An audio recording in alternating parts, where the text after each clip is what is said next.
Chères téléspectatrices et téléspectateurs de Canal Éducation, bienvenue à votre émission Alpha et Beta. Alpha et Beta est un espace d'information, d'échange entre experts, praticiens, enseignants-chercheurs, acteurs de la société civile, partenaires techniques et financiers et opérateurs en alphabétisation. Nous allons donc toujours parler d'un sous-système éducatif dont le rôle dans la formation du capital humain sénégalais peut être extrêmement important. Aujourd'hui, nous avons l'honneur et le plaisir de recevoir ici d'éminents enseignants-chercheurs qui travaillent dans un projet ambitieux et novateur, Saint-Terminaux. Donc, nous avons à ma gauche le professeur Adjaratou Oumar Sall, qui est la chef du laboratoire de linguistique de l'Institut fondamental d'Afrique noire, IFAN Cheikh Anta Diop, et coordonnatrice de projet. Nous avons également monsieur le professeur Lamine Thiaw, qui est enseignant-chercheur en électrotechnique à l'ESP. Le professeur Lamine Thiaw a beaucoup travaillé dans le développement des langues nationales, notamment la production et la création d'applications numériques sur la langue pulaar et d'autres travaux encore. À côté de lui, nous avons le professeur Farissi Latka, qui est l'ancien chef du laboratoire de l'Institut fondamental d'Afrique noire. Farika a été parmi les précurseurs de la recherche terminologique ici au Sénégal et en Afrique. Il va donc nous apporter beaucoup d'éclairage dans ce domaine-là. Nous avons également avec nous le professeur Moussa Diallo, qui est enseignant-chercheur au département génie informatique, de l'ESP, qui est le chef du service informatique de cette école. Le professeur Moussa Diallo a travaillé dans plusieurs projets pluridisciplinaires, notamment sur la réduction des inégalités d'accès au réseau et dans d'autres travaux au niveau national et au niveau international. Nous allons donc laisser la parole à nos invités pour qu'ils se présentent. Nous allons commencer par la professeure Adjaratou Sall. Nous vous remercions encore une fois de nous recevoir ici aujourd'hui à la DRTS et dans votre émission Alpha Beta pour venir parler ici de ce projet novateur que l'on vient de mettre en place, le projet Saint-Terminologie. Professeur Moussa Diallo. Bonjour, merci beaucoup de nous avoir invités à cette émission. C'est un plaisir de venir partager avec vous aujourd'hui sur des questions liées un peu à la terminologie, au digital en général. Et donc on aura l'occasion durant cette émission de parler un peu de ce projet dont je suis un peu le responsable de l'équipe informatique qui développe cette plateforme. Merci beaucoup. Professeur Fari. Merci Samba Diarry. C'est un plaisir de revenir ici sur ce plateau dans ton émission Alpha Beta pour parler d'un projet novateur sénégalais qui est extrêmement important pour la promotion de nos langues nationales. J'en profite pour dire bonjour à tous les auditeurs et les téléspectateurs de cette émission. Merci beaucoup. Monsieur Thiaw. Oui, bonjour Monsieur Samandiaï. Bonjour tous les téléspectateurs. C'est un plaisir et un honneur pour nous d'être présents ici dans cette émission Alpha Beta, d'une grande importance pour le système éducatif sénégalais. C'est un plaisir pour nous donc de venir présenter notre projet Saint-Terminaux, qui peut apporter beaucoup de choses dans notre système éducatif. Donc ici, professeur Lamine Thiaw, enseignant-chercheur à l'École supérieure polytechnique et directeur des études, passionné de langue nationale et depuis plus de 25 ans, je travaille sur ces langues. Donc, voilà, merci beaucoup. Merci beaucoup. En écoutant vos présentations, donc, nous nous rendons compte que nous avons autour de ce plateau d'éminents chercheurs qui portent ce projet-là, notamment au niveau du comité de pilotage. Nous allons donc commencer le tour d'horizon de la question avec Madame la professeure Adjaratou Sall, qui est la coordinatrice. Madame Adjaratou, pouvez-vous nous rappeler dans quel contexte est né le projet Saint-Terminaux? Merci beaucoup. beaucoup, M. Samba Diary. Merci beaucoup, M. Ndiaye. En fait, le projet Saint-Terminaux est parti d'un simple constat. Nous étions à l'Ifanchi Anta Diop et nous nous sommes dit, nous sommes dans un institut de recherche pluridisciplinaire qui porte le nom de Cheikh Anta Diop, qui a beaucoup œuvré, travaillé sur les langues nationales. Nous sommes à l'université qui porte le nom de Cheikh Anta Diop, qui a beaucoup également travaillé, notamment sur les sciences, sur l'histoire, mais également sur nos langues nationales. Et pourtant, à l'université, à l'Ifanchi Cheikh Anta Diop, tous les travaux qui se font, tous les débats qui se font toujours en français. On oublie les langues nationales. Or, l'université doit s'ouvrir au peuple. Et le peuple s'exprime dans nos langues nationales. Et nous nous sommes dit qu'avec l'introduction des langues dans le système éducatif, le Sénégal a besoin de terminologie, a besoin de sciences. Et en fait, il y a eu beaucoup de terminologies qui ont été réalisées, qui ont été faites avec les ONG et autres. Mais ce sont des terminologies qui sont des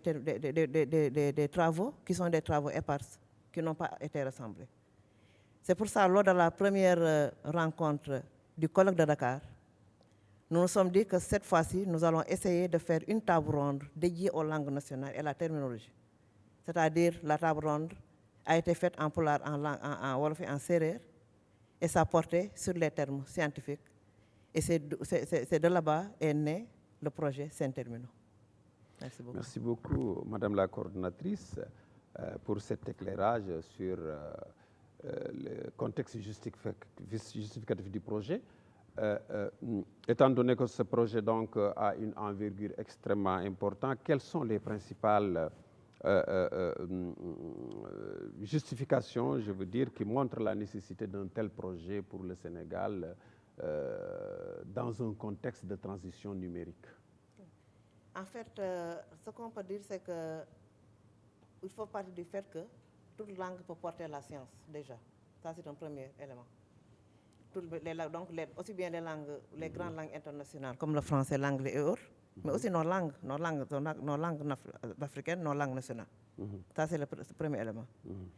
La deuxième chose est que l'école sénégalaise est là. J'en ai parlé tantôt. Avec l'introduction des langues, avec l'introduction de la science, il faudrait des termes dans ces langues-là. Ces termes existent. Il y a eu beaucoup de créations terminologiques, comme je l'ai dit tantôt, mais c'est des travaux qui ne sont pas rassemblés. On s'est dit qu'avec ce projet de terminologie Saint-Terminaux, nous allons faire en sorte de rassembler, nous n'allons pas partir du néant, il y a des choses qui ont été faites. Nous allons essayer de rassembler tous ces documents-là, cette documentation, tous ces travaux qui ont été faits, d'abord, d'essayer de les harmoniser, de les centraliser, donc de les harmoniser, et de continuer la production terminologique pour pouvoir les donner à l'éducation, notamment avec le MOEPS, dans le système éducatif sénégalais, mais également avec toutes les personnes qui ont besoin de faire tout simplement de la traduction, et avec les journalistes, avec les spécialistes, avec les chercheurs de façon générale.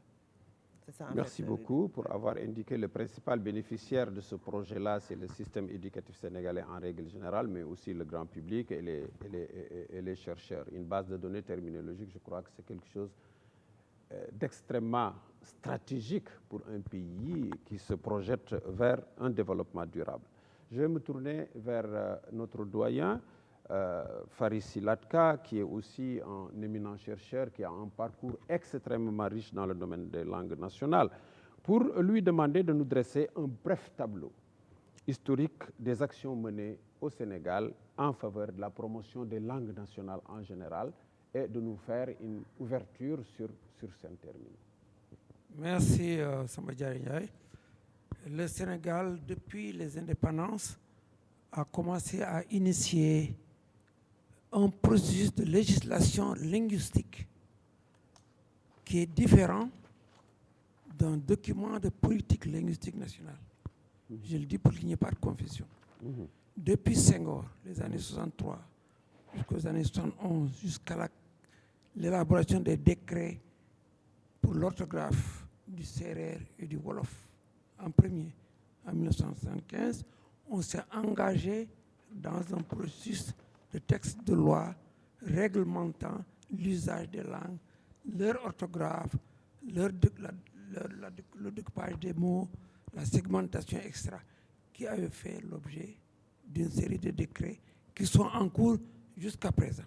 Chaque langue, pour avoir son système orthographique, a fait l'objet de recherches préliminaires, linguistiques, tendant à fixer son orthographe dans un décret signé par l'autorité de l'État, par le chef de l'État. Il y a des recherches qui sont menées aussi pour enrichir nos langues nationales, pour les armer en prévision de leur utilisation dans l'éducation. Malheureusement, en général, ce sont les initiateurs de cette éducation, qu'elle soit formelle ou non formelle, qui créent leur propre terminologie selon les disciplines scolaires et selon leurs besoins. C'est une bonne chose, mais c'est un inconvénient. Dans la mesure où, si vous prenez une discipline comme les mathématiques, si l'ONG arrête de faire sa terminologie mathématique pour les alphabétisés, ou la terminologie mathématique pour les classes expérimentales, et qu'une autre ONG fait la même chose, et qu'à côté le ministère fait la même chose, et qu'à côté d'autres institutions font la même chose, on peut aboutir à quelques résultats positifs, mais on aboutit aussi à une dispersion qui ne sert pas le Sénégal. Merci beaucoup, professeur Fari, pour ce tableau synthétique très riche, très riche de ce patrimoine donc, que vous avez développé tout au long des décennies passées et qui deviennent le socle sur lequel nous devons nous appuyer pour aller de l'avant. Je me tourne vers le professeur Moussa Diallo, qui est le responsable du dispositif informatique, c'est-à-dire de la plateforme. Professeur, pouvez-vous nous présenter la plateforme numérique développée dans le cadre du projet Saint-Terminaux? Merci beaucoup, M. Ndiaye, pour votre question. En fait, la plateforme Saint-Terminaux, donc Saint pour Sénégal, parce qu'on veut ce caractère national, Terminaux qui vient de terminologie. Il faut d'abord savoir que c'est une plateforme qui est co-construite, donc entre des informaticiens et des linguistes. Donc, ce n'est pas que des informaticiens qui développent. En fait, on est là que peut-être pour faire ce qu'on nous demande. On modélise ensemble les choses, on définit ensemble les procédures pour arriver à ce qu'on a aujourd'hui.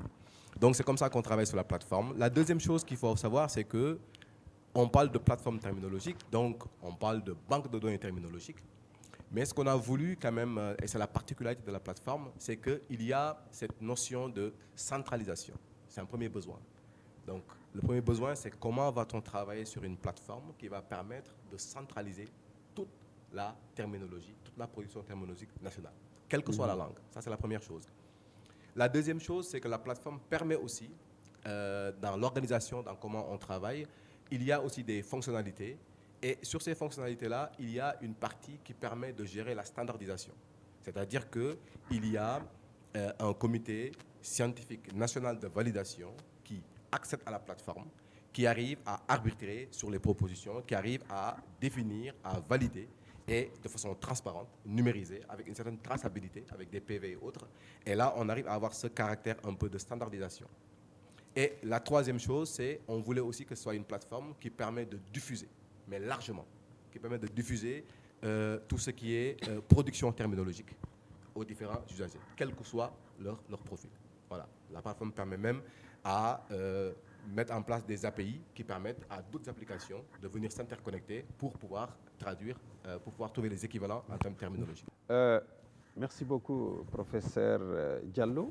Je vais me tourner vers le professeur Lamine Thiaw, qui va nous parler certainement des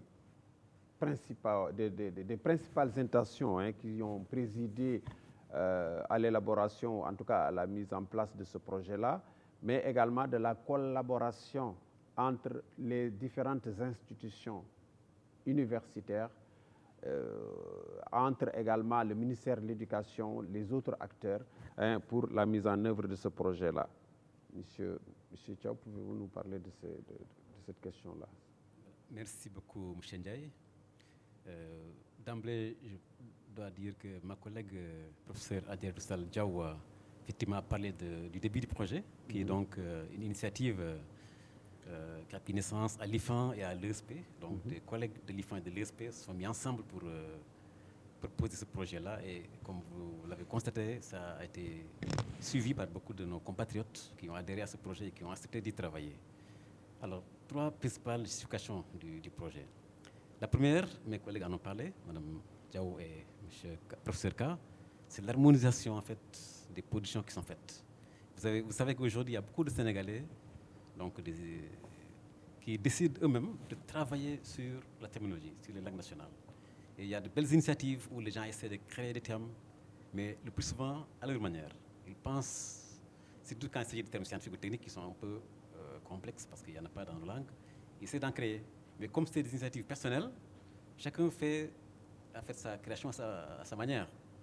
Alors, c'est des choses qu'il faut saluer, mais on constate qu'il y a une disparité, effectivement, des travaux, des productions. Et donc, on a senti la nécessité d'harmoniser tous ces travaux qui ont été faits. Et donc, dans le cadre du projet, la démarche qui a été suivie pour élaborer donc, les termes, pour en créer, c'est une démarche inclusive. Toutes les parties prenantes, y compris les ministères, les institutions de recherche, collaborent, même les linguistes qui ne sont pas à l'université, qui ne sont même pas alphabétisés, ils collaborent en fait pour identifier les équivalents qu'il faut dans nos langues. Et ce qui fait que donc, cette manière de travailler collaborative permet d'harmoniser et de faire accepter les termes qui seront proposés. Et donc ça, c'est quelque chose qui est extrêmement important. Donc un travail d'harmonisation, c'est la première justification. La deuxième, comme vous savez, effectivement, aujourd'hui, il y a une volonté clairement exprimée de l'État du Sénégal d'introduire la langue nationale dans le système éducatif. Donc cela exige qu'on ait des manuels, des ouvrages pour pouvoir enseigner. Et donc ces ouvrages, il faut qu'ils soient écrits dans nos langues. Et donc la nécessité donc d'écrire des ouvrages, des manuels dans nos langues nationales fait qu'on a besoin d'avoir des termes scientifiques et techniques. Et donc dans le cadre de ce petit projet, on peut effectivement faire collaborer les partenaires dans le cadre du projet pour pouvoir produire de façon scientifique les termes qui seront utilisés au niveau donc de ces ouvrages-là. Un dernier point qui est fondamental aujourd'hui. Vous savez que le taux de chômage au Sénégal est extrêmement élevé. Il y a beaucoup de jeunes, je pense que le taux de chômage chez les jeunes c'est 27%, c'est très élevé. Donc pour aider à éradiquer le chômage, il faut former ces jeunes-là. La majorité d'entre eux n'est pas alphabétisée. Donc si on doit les former pour avoir un métier, pour avoir des compétences, mais il faut le faire dans la langue qu'ils comprennent. Et donc ce projet-là peut aider, en tout cas, à éradiquer le chômage en proposant des solutions pour former les jeunes dans les langues nationales. Merci beaucoup. Je vais relancer en vous posant une question prospective cette fois-ci, parce que vous êtes professeur d'électrotechnique. En rapport avec les objectifs globaux du projet, pensez-vous qu'un jour, on pourra former un jeune Sénégalais dans sa langue pour qu'il devienne un technicien en électrotech? Je ne dis pas que le penser, j'en suis certain. Parce que tous les termes scientifiques qui existent aujourd'hui en français, la langue qu'on utilise, mais on peut les avoir dans nos langues. C'est qu'en fait, en français même, il y a un moment où ils n'avaient pas ces termes-là, ils ont créé eux-mêmes. Il n'y a pas de raison pour nous aussi qu'on ne soit pas en mesure de le faire. D'ailleurs, comme je vous ai dit tout à l'heure, il y a des initiatives personnelles où les gens essayent de le faire. Le problème aujourd'hui, donc, comme je l'ai dit, c'est l'harmonisation en fait. Il faut que les gens puissent travailler ensemble pour que les mots qui sont, les termes qui sont créés soient compris par tous et acceptés par tous. C'est ça qui manque en fait. Merci beaucoup. Merci. Donc, création de ressources pertinentes dans tous les domaines scientifiques, mais également travailler, comme nous l'a dit le professeur Diallo, dans la division, dans l'accessibilité de ces ressources-là. Je vais revenir le professeur Adjaratou Sall pour qu'elle nous parle de la valeur ajoutée du projet en rapport donc par rapport aux initiatives qui ont été déjà développées au Sénégal. Quelle est véritablement aujourd'hui l'innovation ou en tout cas le bénéfice réel par rapport à ce qui se faisait au Sénégal dans le domaine des langues? Merci beaucoup, M. Ndiaye, pour votre question. En fait, le projet La valeur ajoutée au projet relève de trois éléments principaux. Il y a d'abord le caractère interdisciplinaire du projet, parce qu'il regroupe autant des linguistes de l'université que des informaticiens, des locuteurs de la langue, des journalistes, des traducteurs, etc. Donc c'est ce caractère-là pluridisciplinaire. Ça, c'est déjà un atout. Le deuxième élément, c'est le volet numérique et collaboratif. Parce qu'il y avait eu beaucoup de terminologie, mais on n'a jamais vu encore ce caractère numérique-là et collaboratif, où des institutions de disciplines diverses travaillent ensemble avec des personnes qui ne sont pas forcément des gens de l'université. D'accord, des noms francophones. Le troisième élément, c'est le caractère national du projet. On va en faire une banque de données terminologiques nationale où un enseignant, par exemple, qui est à Bakel, ou bien qui est même en Casamance, on va élargir le projet, c'est sur 3 langues, c'est sur le Wolof, le Pulaar et le Serer, mais on va élargir sur d'autres langues. L'enseignant qui est dans son village devrait pouvoir entrer dans cette banque de données terminologique, puiser le vocabulaire qu'il faut, et puis faire préparer son cours. Un traducteur, par exemple, qui est à l'étranger, même aux États-Unis, ou bien même en Australie, ou même dans d'autres pays, peut, sur le volet numérique, prendre des termes dans cette plateforme de banque de données terminologique, faire sa traduction. C'est tout simplement ce qu'on veut, c'est tout simplement une banque de données terminologique à l'image des grands pays développés, comme au Canada ou bien en France, par exemple France Terme ou bien Terminum Plus. C'est cela qu'on veut offrir au Sénégal. Donc c'est ça vraiment l'atout de ce projet-là, Saint-Terminum. Merci beaucoup, professeur Adjaratou. Donc une démarche inclusive, interdisciplinaire, multi-acteurs, mais accessibilité au niveau international de plusieurs usagers, pour plusieurs usages. C'est extrêmement important.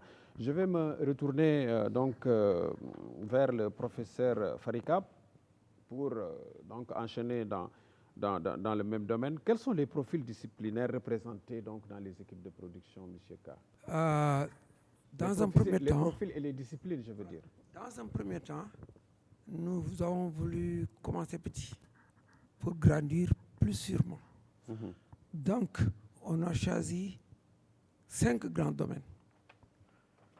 Mathématiques, langue et communication, sciences de la vie et de la terre, théorétique et physique et chimie.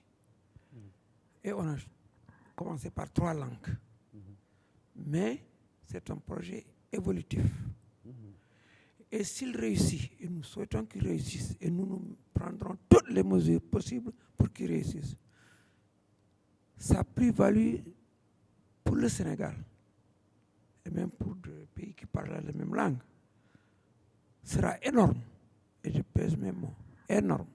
Parce qu'il y aura un gain cognitif d'abord. Les gens ne vont plus perdre beaucoup de temps à faire des recherches individuelles pour eux-mêmes sur les termes. Faisant confiance à la banque de données, ils vont juste à la plateforme et utiliser les éléments proposés et validés au niveau national par le comité scientifique national de validation. Il y aura aussi un gain de temps, parce que ce que l'on faisait pour compiler, aller chercher comment tel terme scientifique a été remplacé en langue nationale par une ONG X ou une institution Y, en revenant au centre, c'est-à-dire à la banque de données, il n'y aura plus qu'un seul terme. Avec le principe de base qui est très important, le principe d'uninationalité. Parce que l'objectif de la banque de données terminologique, c'est de faire de sorte que dans un domaine de spécialité donné, le même terme signifie la même chose dans ce domaine, et dans ce domaine, il n'y a que ce terme qui signifie cette chose. C'est l'uninationalité. Parce que si on a ça, on peut accéder plus facilement à la scientificité de nos disciplines et de nos langues. Parce que toute la science est disponible à toutes les langues du monde. Il suffit seulement d'y travailler. D'ailleurs, les langues créent elles-mêmes de façon spontanée des mots nouveaux. mais c'est parce que nous sommes pressés et que nous avons des besoins didactiques, pédagogiques, que nous avons créé cela pour aller plus vite. Merci beaucoup. Donc, c'est une démarche qui est progressive pour la construction d'une base de données terminologique, mais où on peut trouver des ressources très diversifiées selon donc, les domaines et les intérêts des usagers qui pourront profiter de cette banque de données-là. Merci beaucoup. Je vais donc poser une question. Banque de données terminologique.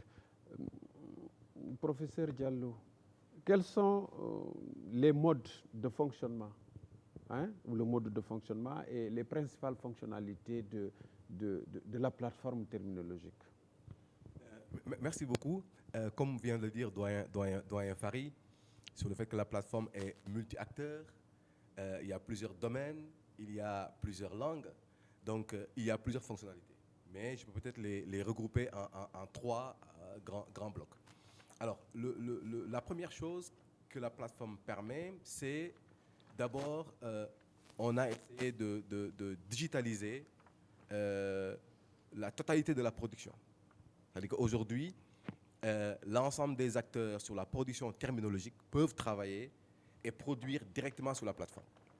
C'est-à-dire qu'on est organisé avec plusieurs profils. Il y a ce qu'on appelle les sous-réseaux thématiques. Dans chaque langue, il y a des sous-réseaux thématiques. Donc, on a des personnes par langue et par domaine qui travaillent sur la plateforme. Donc, eux, ils sont là pour trouver, proposer des équivalents au terme. Après, il y a ce qu'on appelle le comité de langue. Le comité de langue est composé aussi de linguistes dans les trois langues que compte aujourd'hui le projet, et on va évoluer dans le futur. Et ce comité de langue-là est chargé de corriger, de prévalider le travail qui a été fait par ces sous-réseaux thématiques.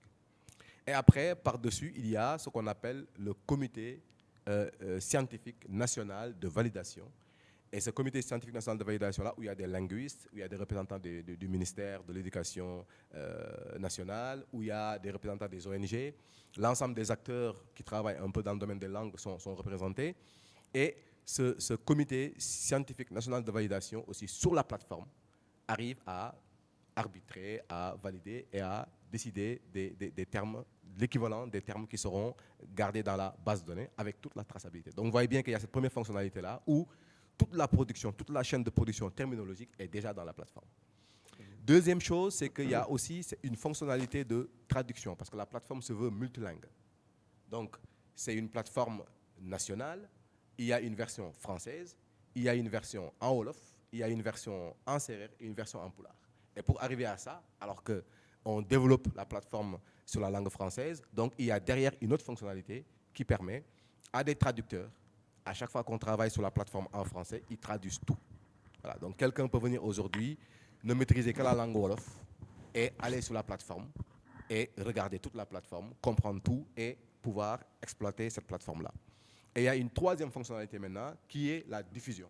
Voilà, c'est-à-dire qu'aujourd'hui, n'importe quel usager peut venir sur la plateforme en allant sur centerminaux.com ou sur centerminaux.sn, aller sur la plateforme, faire une recherche rapide, intelligente et rapide, par langue, trouver l'équivalent d'un terme, ou faire une recherche plus évoluée, jusqu'à avoir toute la fiche, mais aussi des recherches qui permettent des fois de proposer à l'équipe informatique une interconnexion. Tout à l'heure, je parlais d'API, on a une interface d'application, une interface de développement d'application qui permet derrière de pouvoir s'interconnecter avec d'autres plateformes. Donc, c'est-à-dire que quelqu'un peut avoir une application en IA ou autre qui fait de la traduction et qui veut améliorer sa traduction, peut aussi s'interconnecter avec nous pour pouvoir traduire les termes spécifiques dans ces domaines-là. Voilà. Donc merci ça, c'est beaucoup, ramasser les trois grandes fonctionnalités. Merci beaucoup, professeur Diallo, pour ces éclairages sur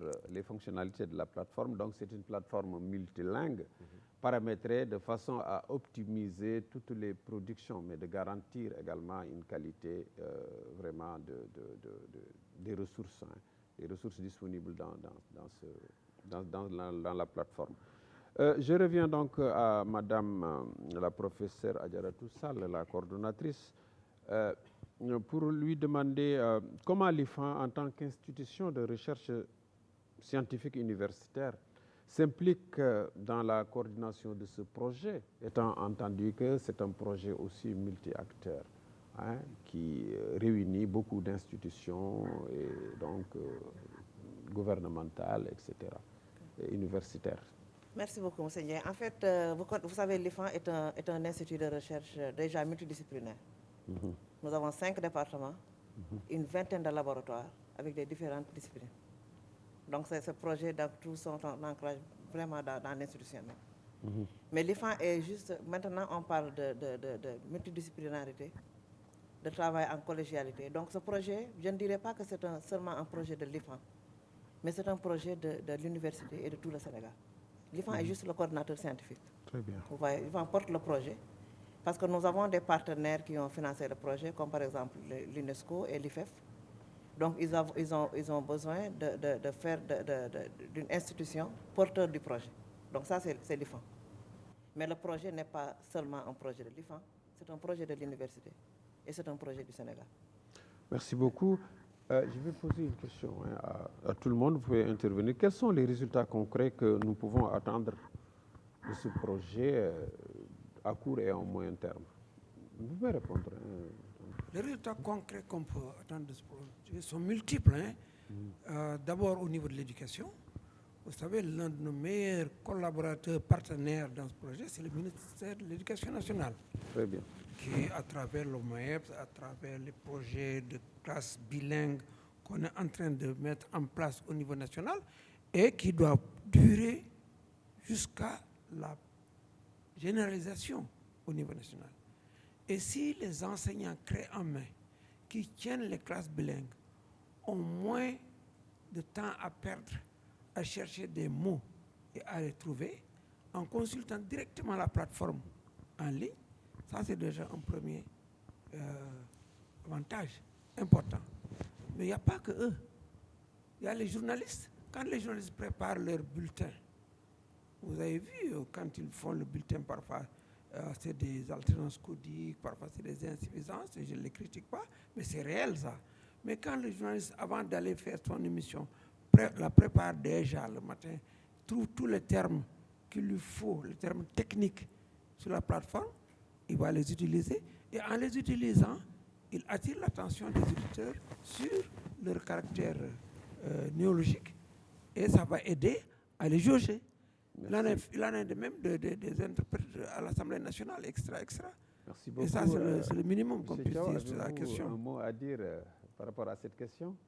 Oui, ce que je voulais ajouter, c'est qu'aujourd'hui, il y a un constat que je trouve anormal. C'est qu'au Sénégal, si on veut accéder à la connaissance, on passe par une langue étrangère. Ça, je pense que nous ne devons pas l'accepter.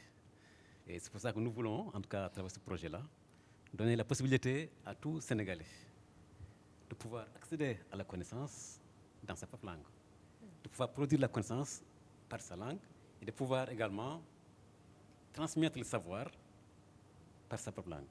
Je pense à l'issue de ce projet-là, nous comptons vraiment aider les Sénégalais à pouvoir assurer en tout cas ces 3 ambitions-là. Merci beaucoup, professeur Adjout Sall, puis M. Diallo. Merci beaucoup. En plus, pour ajouter un peu à ce que mes collègues ont dit, en plus de ce volet plateforme, il y a aussi le volet production d'ouvrages. Parce qu'en fait, ce n'est pas seulement la plateforme qu'on va mettre en œuvre, mais également, nous allons également publier, tirer de cette plateforme-là, des dictionnaires multilingues. C'est-à-dire des dictionnaires qui vont partir du français, wolof, pulaar. C'est les 3 langues de base sur lesquelles on travaille. Mais quand on aura la possibilité de travailler sur ces 25-là, parce que le Sénégal est riche d'une diversité linguistique et culturelle. Donc il faut les langues s'interajustent et il y a une connexion entre les langues. Ce qui fait que c'est tout un intérêt d'avoir pour le système éducatif sénégalais et pour le Sénégal de façon générale, pour la diversité linguistique, de voir ces ouvrages multilingues-là pour une intercompréhension de ces langues. Donc nous aurons non seulement des ouvrages bilingues, français, wolof, français pulaar, français séeréer, pour le moment pour le début du projet à court terme, mais nous aurons également des ouvrages multilingues, wolof, pulaar, séeréer, etc. Wolof Pulaar, etc. Merci beaucoup. Et puis donc. des manuels également. Ah, Des très manuels bien. illustrés pour enfants. Parce que la science est aussi de l'image. Et donc nous voulons faire aussi des ouvrages vraiment attractifs pour les enfants, avec les mots de la langue, pour que nos enfants puissent connaître, puissent comprendre que leur langue maternelle, les langues de leurs parents, c'est des langues qui aussi portent le savoir, qui ont des notions dans des mots scientifiques et techniques. Merci. Merci beaucoup. Donc c'est un projet multilingue qui milite en faveur également d'une multiculturalité, d'une compréhension donc entre les cultures, mais également de développement de ressources pédagogiques et didactiques pour soutenir l'éducation au Sénégal. Professeur Diallo. Oui, un autre résultat dans le long terme, c'est aussi au niveau des outils informatiques, que ce soit logiciel ou matériel. Aujourd'hui, quand on achète un téléphone et qu'on configure le téléphone, on choisit soit la langue française. Nous, au Sénégal, on choisit beaucoup, tous nos téléphones sont en français. Par contre, quand on choisit la langue dans la configuration, on voit une liste, mais on ne voit pas nos langues nationales. Ce qui est un frein, c'est une inégalité d'accès.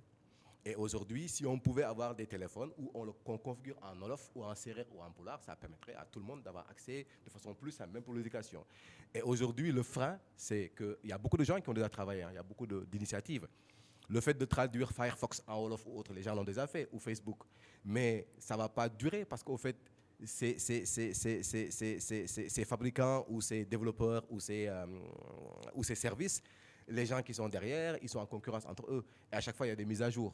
Et si on le met en langue Wolof et que dès qu'il y a une mise à jour, il y a un nouveau terme, on ne sait pas où le chercher, on ne sait pas où le trouver, ben c'est un frein. Donc aujourd'hui, si la plateforme perdure dans le temps et qu'on arrive à avoir une banque de données terminologiques fiable, ben, l'ensemble des services informatiques, que ce soit pour Google, que ce soit pour n'importe qui d'autre, ou même pour n'importe quel fabricant, peut avoir accès. Et on peut avoir des téléphones aujourd'hui où on configure avec la langue Wolof. Ça, c'est un résultat qu'on peut avoir avec le projet. Et ce serait extraordinaire d'ailleurs. Ah, merci beaucoup pour ces éclairages. Donc la plateforme, elle est dynamique, c'est une plateforme atemporelle, c'est-à-dire chaque génération de chercheurs, chaque génération qui arrive alimente, enrichit la plateforme en fonction donc, de ces réalités socio-économiques, politiques et culturelles. C'est extrêmement important. Nous allons terminer notre émission en demandant à Madame la coordonnatrice de nous parler un peu des sources de financement, du partenariat de ce projet, mais également des perspectives. Merci beaucoup, M. Ndiaye, pour cette question, parce qu'en fait, j'allais dire qu'on ne va pas terminer l'émission sans remercier vraiment l'UNESCO et l'IFEF. Parce que quand on a fait après le site d'Agla, quand on a monté le projet, nous l'avons soumis à plusieurs bailleurs. Plusieurs. Mais c'est vraiment l'UNESCO, en la personne de son directeur, même Dimitri Sanga, qui nous a donné la première réponse et qui a cru dès les premiers instants à ce projet-là. Et il y avait le coordinateur du CAPET, Cheikh Tidiane Sall, qui a beaucoup travaillé avec nous sur la mise en œuvre de ce projet. Donc c'est ça. Nous remercions vraiment l'UNESCO et l'IFEF qui sont nos principaux bailleurs. Mais nous attendons, nous sommes encore à presque environ, disons, 30% de notre besoin de financement pour aller au moins jusqu'à 5 ans et au moins sortir les premières 1000 ou bien 2000 termes en terminologie. Et on ne peut pas également toujours aller demander des financements aux bailleurs. Nous sommes des chercheurs, nous sommes des enseignants. C'est très compliqué pour nous parce que ça impacte même notre production scientifique. Le fait d'écrire des projets et d'aller trouver des financements. Donc nous demandons vraiment à l'État du Sénégal de mettre la main parce que c'est un projet du Sénégal. Et nous sommes là pour travailler, pour mettre ça sur les rails. Mais c'est un travail, nous laissons le projet ici et les autres vont continuer ce travail-là. Donc c'est quelque chose qui doit être pérenne. Donc non seulement nous demandons à l'État du Sénégal d'y mettre la main sur le plan finance, mais également sur le plan personnel, sur le plan de ressources logistiques et puis aussi de ressources humaines. C'est un travail qui est porté par l'université, mais c'est un travail qui doit être porté par des institutions publiques en partenariat avec l'université. Donc vraiment, c'est un appel que nous faisons à l'État du Sénégal. Mais également, nous allons essayer de trouver d'autres moyens de finance. Parce que pourquoi? Les SRT qui travaillent, les sous-réseaux automatiques, qui sont le cerveau du projet, ils ne sont pas pris en charge. Le travail est fait presque de façon très bénévole. Ils travaillent en ligne. Vous les voyez s'activer même pendant des heures indues de la nuit. Ils sont des passionnés de la langue qui veulent développer leur langue, qui veulent développer le pays. Mais il faut aussi, tout le travail aussi doit être un peu plus ou moins motivé. Et donc, nous sollicitons, nous allons chercher des compléments de financement pour continuer ce projet-là, pour bien mettre ça en œuvre, mais également pour aussi que les gens qui y travaillent puissent avoir aussi des moyens de subsistance. Merci beaucoup. Merci beaucoup, Madame la coordonnatrice, pour ce plaidoyer. Je pense que le plaidoyer donc, sera entendu par les pouvoirs publics, mais également par les autres partenaires techniques et financiers qui sont intéressés au développement des langues nationales et à la construction du capital humain au Sénégal, en Afrique et ailleurs pour un développement durable et harmonieux, n'est-ce pas, de notre planète Terre. Chères téléspectatrices et téléspectateurs, nous arrivons donc au terme de notre émission. Nous remercions les enseignants-chercheurs qui constituent le comité de pilotage de ce projet novateur et très ambitieux pour les éclairages qu'ils ont apportés donc, sur le projet. Nous remercions également la DRTS et l'ensemble donc, des personnes qui ont participé à cette émission, notamment les techniciens qui sont à la régie. Et nous vous donnons rendez-vous donc à la prochaine émission Alpha et Beta. Merci et au revoir.